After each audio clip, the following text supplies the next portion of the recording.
Have you ever felt like weapons in tabletop RPGs sometimes are a bit bland because they are oversimplified? Well, I would argue it's not that it's too simple, it's because they have chosen a design that restricts many of the weapon's potential aspects. So, what is it that could limit a weapon? First limiter is restrictive usage. Anyone should be able to pick up a weapon without any special knowledge. This makes building your character way more interesting as you have many more options. And you can also switch weapon types during the campaign without punishment or being forced to select certain features. I hate putting weapons behind hard blocks, like rolling with disadvantage if you didn't select a certain feature. If you don't have the feat, the weapon is close to unusable. Of course, there must be a difference in a character's skill with different weapons. This is how I solved it for Demon Ascendants. A character's chance to hit with a weapon is based on their training with a weapon and their attribute score with a weapon's designated attribute.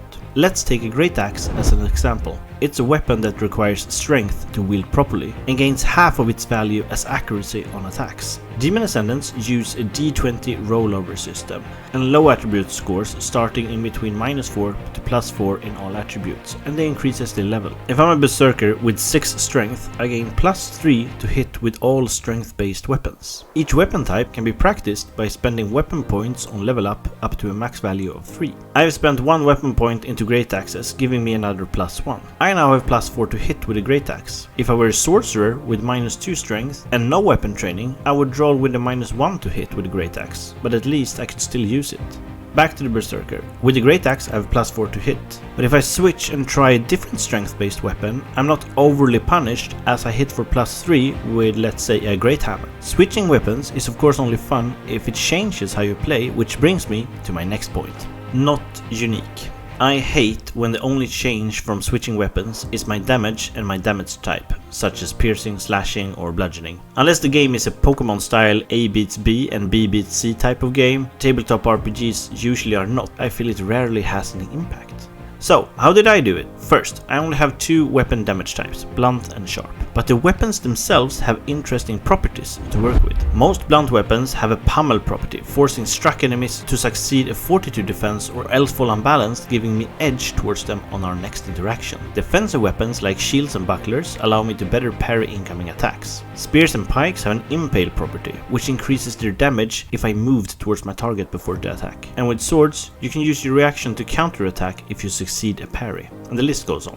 Now, with this, switching weapons could really change my playstyle, and as I'm not too punished by switching, why the hell not? Next one is a spicy one, rolling for damage. I know what you think, it's fun and part of the game, makes the damage vary. I agree with that, but it's also very limiting, time consuming, and most importantly, frustrating at times. The frustration comes when you roll the 19 on your D20 to hit, but you then roll minimum damage value on your damage die. You should be excited that you hit, not frustrated that it had no impact. Dice also heavily limits the damage variation as there is only a few of them. If I would like swords to have a base damage of 7, I must either use a D12 or 2 D6s. But a few levels later I want a better sword with 10 damage. Now I must use 2D8 plus 1 or a pure D20 or 4 D4s, and things goes downhill fast if we would like to keep it clean and simple. Then, what did I do in my system? No damage is rolled unless I want something to be volatile in its damage number, like lightning or fire damage.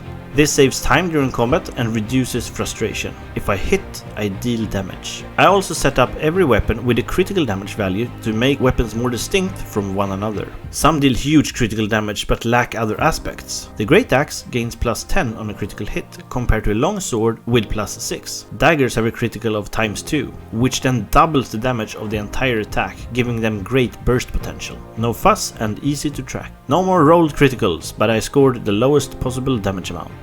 No advancement.